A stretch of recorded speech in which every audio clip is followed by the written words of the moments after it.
उपस्थित असलेले आमचे प्रधान सचिव अनबलगंजी, आमचे CEO दीपेंद्रजी, अक्षतजी, आरतीजी, सर्व पत्रकार बंधू आणि भगिनींनो, अशी पत्रकार परिषद पहिल्यांदाच असेल म्हणून मी म्हटलं इथनं पत्रकार परिषद पण करतो आणि भाषण पण करतो.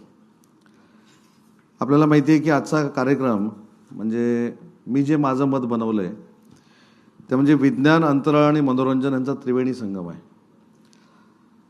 कारण मी आत्ताच अक्षतजींना विचारत होतो, सुनीता विल्यम्स ज्यावेळी स्पेसमध्ये गेले 8 दिवसासाठी, ते जाताना आम्हाला सगळ्यांना बरं वाटत होतं, पण ते ज्यावेळी तांत्रिक बिघाड झाल्या आणि तिथं अडकल्या ते पल्पिटेशन आमचं वाढलं होतं.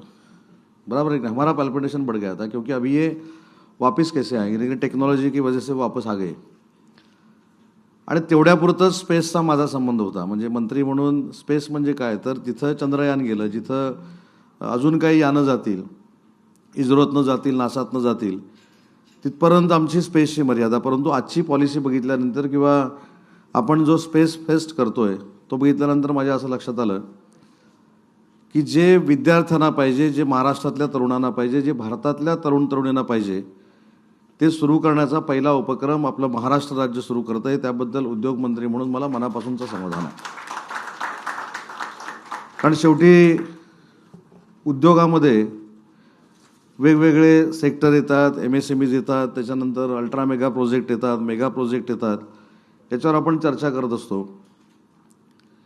पण चंद्रयान ज्यावेळी लँड झालं त्याच्यानंतर काही सत्कार सुरू झाले महाराष्ट्रामध्ये.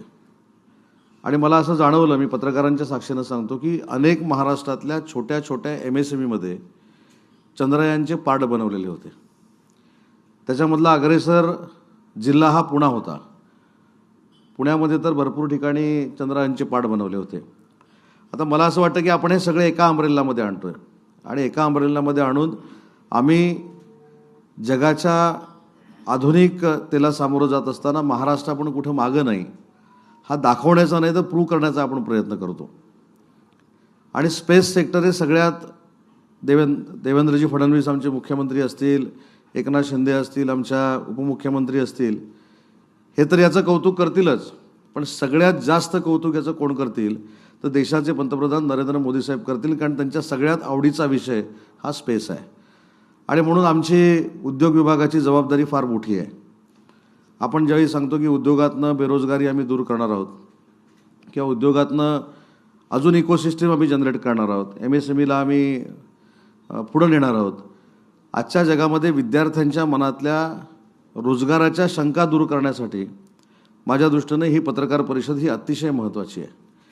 आणि म्हणून मला आता प्रधान सचिवांनी विचारले की आपला कार्यक्रम नोव्हेंबरला करायचा की फेब्रुवारीमध्ये करायचा, तर मी आज या ठिकाणी सगळ्यांच्या साक्षीनं जाहीर करतो तो आपण फेब्रुवारीमध्ये केला पाहिजे, जेणेकरून आपल्याला चांगल्या पद्धतीचा वेळ मिळेल.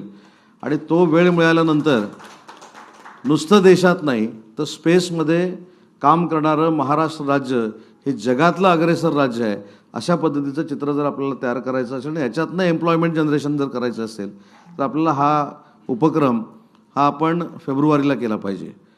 अजून एक मला पत्रकारांच्या माध्यमातून पूर्ण महाराष्ट्रातल्या आणि देशातल्या युवा पिढीसाठी सांगायचं आहे की शेवटी आम्ही ज्यावेळी कॉलेजमध्ये शिकलो किंवा अलमनगर सर तुम्ही शाळेमध्ये शिकला, कुशवाजी शाळामध्ये शिकले, त्यावेळेचा करिक्युलम पॅटर्न हा वेगळा होता आणि आताचा तर वेगळा झाला आहे. पूर्वी पुस्तकामध्ये बघायला लागायचं, आता हातातच पुस्तक बघायला लागतं.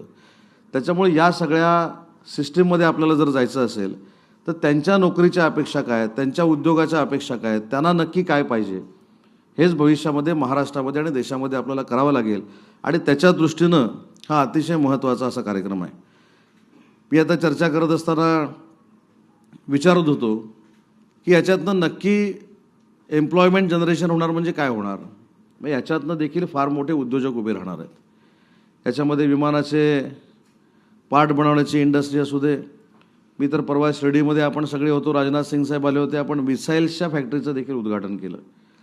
तर हे सगळं मगाशी जसं म्हटलं की एका अम्ब्रेला खाली येणार आहे आणि याच्यातनं आपल्या देशाच्या जडणघडणीमध्ये महाराष्ट्राचा देखील फार मोठा सिंहाचा वाटा राहणार आहे. म्हणून मला असं वाटतं की ही आजची पत्रकार परिषद ही आमच्या सगळ्यांच्या दृष्टीनं अतिशय महत्त्वाची आहे.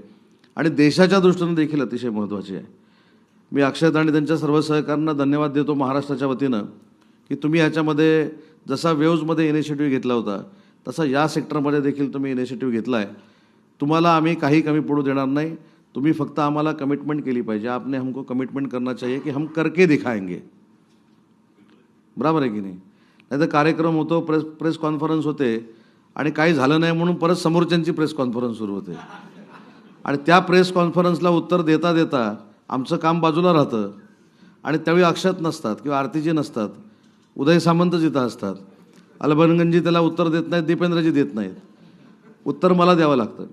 त्याच्यामुळे जे आपण काय करणार आहोत किंवा जे आज आपण महाराष्ट्राला सांगितलं, जे आपण देशाला सांगितलं आहे आणि जे आपण देशाच्या प्रती करणार आहोत ते मला असं वाटतं की कालमर्यादा ठरवून गेलं पाहिजे. फेब्रुवारीला आपण कार्यक्रम करू, त्याच्यानंतर राज्याच्या बाहेर जायचं असेल, देशाच्या बाहेर जायचं असेल तरी आपण चांगल्या पद्धतीनं उपक्रम राबवू.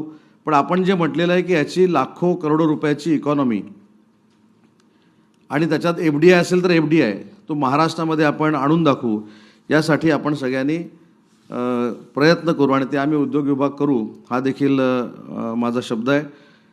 याच्यामध्ये आताच मला CEOने सांगितलं की आमचा already Skyroot private limited satellite कंपनीशी MOU झालेला आहे.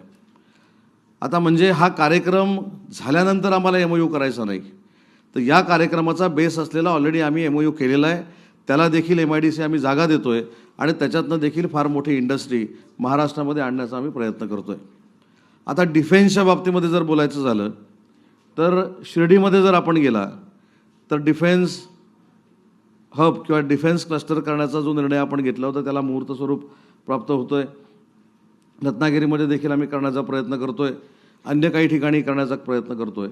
पण याच्यामध्ये हे सगळं करत असताना जागेची तुम्हाला कमतरता भासणार नाही, कारण MIDCचा चेअरमन मी आणि CEO देखील इथं आहेत. त्याच्यामुळे इथं देखील जागा द्यायचा निर्णय आम्ही घेऊ शकतो पत्रकारांच्या साक्षीनं. तुम्ही अजिबात चिंता करू नका. फक्त याच्यामध्ये आपण केलेली कमिटमेंट ही 100% आपण पूर्ण केली पाहिजे आणि ती आम्ही करू, हा विश्वास या पत्रकार परिषदेतनं मी सर्व तरुणाईला देतो. आज एका आगळ्या वेगळ्या पत्रकार परिषदेचं आयोजन उद्योग विभागामार्फत आम्ही केलं, याचं देखील मला समाधान आहे. आणि म्हणून मला असं वाटतं की हा कार्यक्रम फक्त आमच्याशी मर्यादित नाही, तर हा कार्यक्रम आम्ही सगळ्यांनी बरोबर घेऊन पुढे गेला पाहिजे. हा नाविन्यपूर्ण असा कार्यक्रम आहे.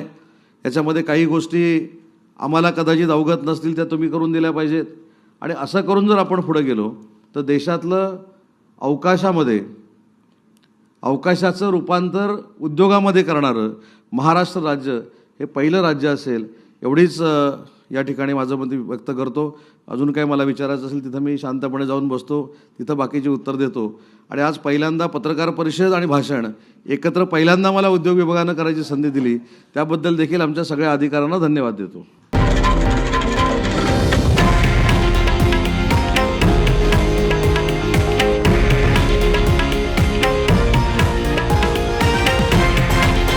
हे आहे देशातील नंबर 1 न्यूज नेटवर्क आणि आपण पाहत आहात TV9 मराठी, एकमेव.